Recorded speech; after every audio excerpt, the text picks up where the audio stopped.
Hello. It is a pleasure to be with you in this afternoon. I'm recording this presentation from Milan in Italy, and I've been asked to speak about biotechnology and animal welfare. And my presentation is going to start now. And the title is Putting Animal Biotechnology in Context, including socioeconomic considerations, public reach, and animal welfare. And I'm the head of the Center for Comparative Studies in Health, Sustainability, and Welfare of the Department of Clinical Preventive Veterinary Medicine of the School of Veterinary and Animal Science of the University of São Paulo. Then, how I'm going to discuss this issue? I'll be starting briefly give an introduction of what is the definition of animal welfare. And then in order to introduce this concept, that is a really complex one, I've selected pig, dairy, and chicks as a case study to discuss situations where biotechnology protocols are used with success and some with no success. After that, I'm going to be moving to welfare assessment and end up with a discussion and conclusion. And again, I'm grateful to be part of this important meeting. Then I'm using the definition of animal welfare by Donald Broom. Broom was my PhD supervisor, and he defines welfare as the state of an individual as regard to its attempts to cope with its environment. And on that kind of basis, we understand that welfare can vary from very poor to very good. And it has been my job since 1988 to understand how to measure welfare using science-based protocols. And I follow up the definition with a statement that's our relationship with animals, not only domestic animals, but animals in general, is based on a contract, a symbolic contract. And my argument with you here is that the terms of the contract or how we may interpret the terms of this contract will have significant impacts on the quality of life of humans and non-human animals. And my argument with you here now is that this is the guiding compass of how we go about and make decisions about which tools in biotechnology should not be applied in terms of animal welfare, meaning that the tools that are not breaking the contract are tools that we should be considering. And I'm going to be discussing that starting with pigs. Pigs are the animals that have the most familiarity. I'm going to discuss using two contrasting situations where we had a success and not so successful story in relation to biotechnology in terms of acceptability with the public. The first one is the Guelph Enviro pig. And the Guelph Enviro pig, I've been introduced to that in the late 90s, early 2000s. And this is an idea that started with a concern with the environment and ended up not having a support from stakeholders. And the second one is immunocastration, which today accounts for over 83% of the male pigs slaughtered in Brazil. Then the Guelph Enviro pig had the idea of reducing in the pig manure phosphorus, because uh, uh, pigs are uh, uh, um, pigs are not very good in utilizing phosphorus from uh, uh, from the crops. And then the idea was to improve this use by adding an enzyme phytase, uh, um, and as a result, pigs will become better at using phosphorus. Then pig manure would have less phosphorus, and then this phosphorus would be less to get into the water, and there's a real huge issue in terms of the presence of phosphorus leading to eutrophication of water. And that was the idea behind it. And that was done again for this phenomenal group that came up with this plan involving a bacteria, mouse, uh, um, design the gene, transforming the cells, generating transgenic pigs, breeding, and testing, and everything worked according to plan.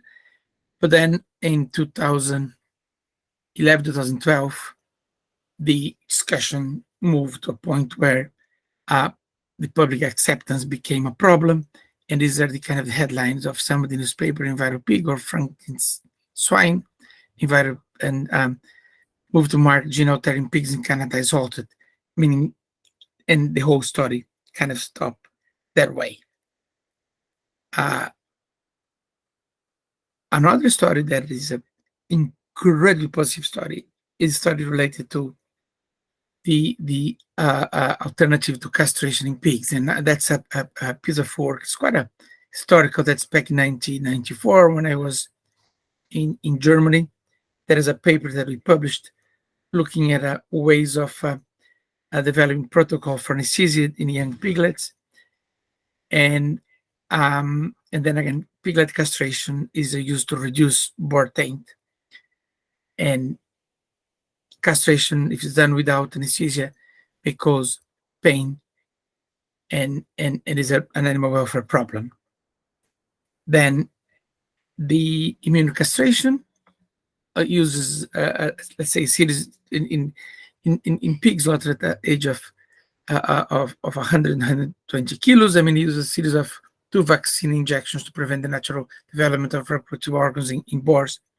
I'm here in Italy, and there is a discussion of these heavy pigs used for the production of ham, that these 2 injections are not sufficient, but whatever, these injections would create antibody response to gonadotrophin releasing hormone, preventing puberty. Then in Brazil, as I pointed out, 83% of male pigs are immunocastrated. These are the sources that come from the industry, from the Brazilian Association of Pig Producers. Really success story. The situation also looks quite positive for New Zealand and Australia, where the use of immunocastration is increasing. There is some discussions in Europe and the United States where the stakeholders are a bit concerned with potential consumers' acceptability of immune castration, and that's been a source of concern. But overall, a very positive story. I predict that there are really good possibilities for the use, for example, of advanced gene editing tools to avoid castration altogether. And there has been some work done on that, where gene editing has been used to eliminate the need for castration, turning off the genes that control reproductive development. And a protocol that's been published in 2017 look at CRISPR-Cas9 and talents, both which allowed for high precision genome alteration. And this has been corroborated by studies looking at meat quality, because the problem again is the presence of scatol 3-methylindole that creates this odor in the meat. And this Menchikaka 2020 described success in this methodology. And again, the real possibilities on the horizon for gene addition in relation to castration. Now I'm telling you again two stories in dairy cattle. The first is a story on the use of the recombinant bovino somatotropin, and the second one is a work on the make, that is the gene editing to avoid pain associated with e-horning in calves. Then I'm relatively familiar with the recombinant bovino somatotropin.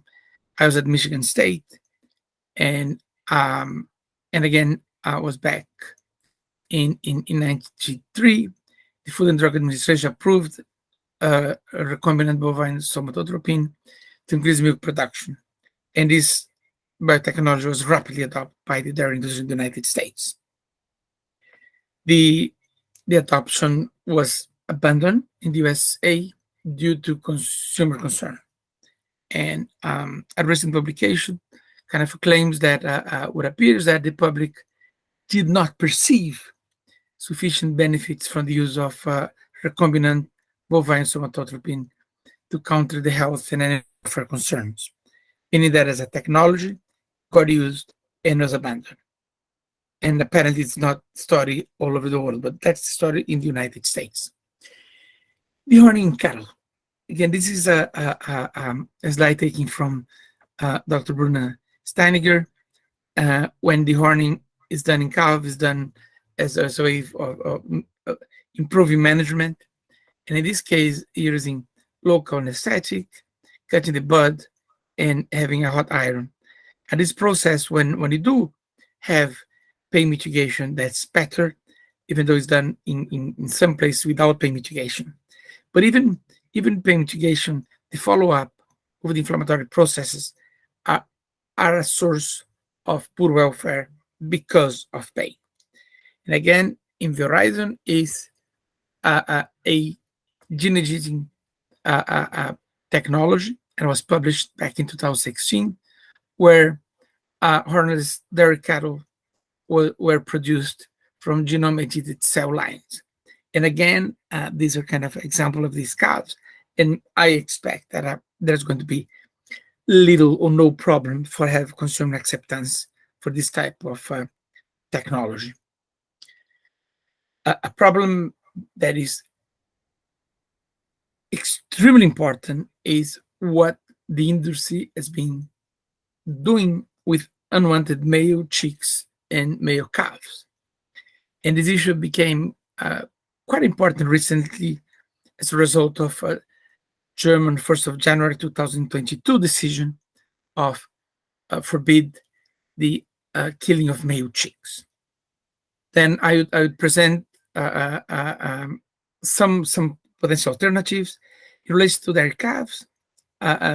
Sex in semen has been used successfully to prevent the birth of male calves, but for many reasons, this technique is still not widely used. And again, it is a toolbox to be used, but it's not been used. And just to, again, if you're not familiar with that, this is the Guardian last year, where it says the ends of dairy, dirty secret farms have a year to stop killing male calves. And that seems to be a major concern over several countries. And this is again, was in the Guardian. This one was on the Deutsche Welle. Germany bans male chick culling from 2022, and that became in effect from the 1st of January. And the decision follows a 2019 German court ruling that animal welfare concerns outweigh the economic interest of farmers. This publication from 2017 interviewed 1,025 producers, and 5% of these producers indicate that they euthanized at least one male calf at birth in the previous 12 months. What is tremendously worrying, as a matter of major concern, was a choice of euthanasia that 34% used was blunt force trauma. And is a technique that certainly would not meet the welfare criteria that the civil society wants to see a dairy farm. With male chicks, they're kind of on this roller to be trimmed to death. They are killed shortly after chick sexing because they cannot lay eggs and they are not suitable for meat production. Tremendous problem. But again, the possibility that's out there are related to using technology such as CRISPR, because is 9 factors to facilitate the generation of these single-sex litter. And this technology is out there, and in my opinion, there are tremendous possibility for that to be accepted by the public. And then again, I think we're on the right track with this type of approach. I'm coming up to the kind of end of my presentation. I put here then that whatever we do today, we'll be thinking about kind of the global scenario in relation to biotechnology protocols in production animals, because trade happens globally. I'm not going to be talking about ethical assessment that I consider very important. I'm going to be focusing more in terms of welfare assessment and refer back to the contract that I brought to your attention earlier on. Whatever assessment is going to be carried out needs to be done in a very thorough way, and no biotechnology type of tool protocol applied to animal should be carried out without a thorough assessment of the impact of the technology on the welfare of the animals. And my suggestion is that this assessment should be undertaken looking at the impact on the biology and behavior of the animals, and also have a more comprehensive one, kind of reflected by this iceberg, including potential transgenerational consequences for animal welfare and the consequences for the population. And of course, we need to get all the toolbox looking at single indicators and protocols. And as a suggestion, we could be using the welfare assessment protocols that we develop in the Animal Welfare Indicators Project or Welfare Quality Project, that are based on the possibility of animals to show behavior, social behavior, positive emotional state, good human-animal relationship, absence of fear, absence of physical injury, absence of disease, absence of pain, and caused by management procedures. These are kind of a baseline of what a protocol may look like in terms of validate technology. And this is Ruth Harrison. Ruth Harrison was the person who wrote the Animal Machines back in '64 that created this revolution with the Bramble Report, with its 5 freedom, and we evolved from that 5 freedom, and today we have a real concern that the welfare, good welfare, should encompass the necessary conditions for an animal to experience a life that's worth living. And I had the pleasure of meeting Ruth Harrison. She came to our experiments in Cambridge when we were looking at pig housing back in 1990. Ruth Harrison died in the year 2000. In the cover of the Animal Machine, it is something rather worrisome in terms of how the public respond to that. And again, I repeat, we totally moved away from the welfare assurance models based on absence of suffering as an indicator of welfare. Today, we totally accept that animals have the motivation to experience positive subjective states. Back again, a life which is worth living. And we've done with traditional breeding things that are absolutely troublesome. I mentioned Belgian Blue, for example, where no natural birth is experienced. Animals need to be subject to cesarean section. This is again with natural breeding. If I understand the potential of these well-advanced tools are enormous. And I kind of like to bring to your attention that you're operating with an enormous gap in technology in several production systems. And I don't think that biotechnology is going to resolve all of these gaps. Then we have a tremendous space to grow without necessarily using this type of technology. And we need to bear in mind that there are significant risks to use protocols that may lead to rejection from consumer. Then, whatever we put thoughts on that, I think we need to have a thorough examination of the consequences. And what I'm saying is that it is imperative to develop and to use protocols to assess the welfare of animals subject to biotechnological protocols, following their offspring and including population studies and monitoring potential risk to other species. It's also imperative, and repeat, to involve ethicists when assessing the acceptability of biotechnological protocols proposed for animals. Really important. I'm delighted that a follow-up talk is going to address that. And I finish up by saying that animal welfare, human welfare, and sustainability issues are better addressed under the concept of one welfare.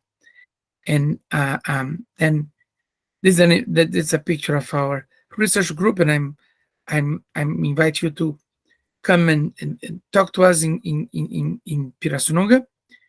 I would like also to acknowledge the different group that contributed to our work in the Department of Preventive Medicine and Animal Health.